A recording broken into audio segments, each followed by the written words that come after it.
porque nunca habíamos estado aquí.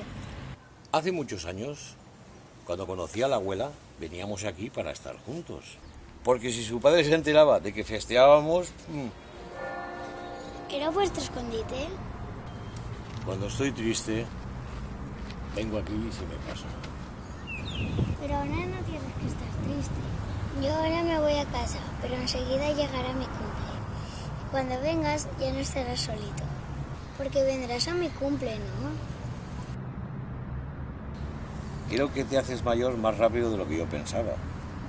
Por eso hay algo que deberías tener ya. ¿Qué es esto? Es un colgante.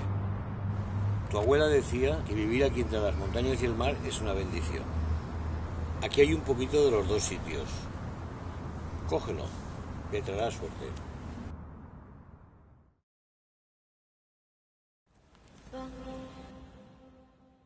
¿Papá?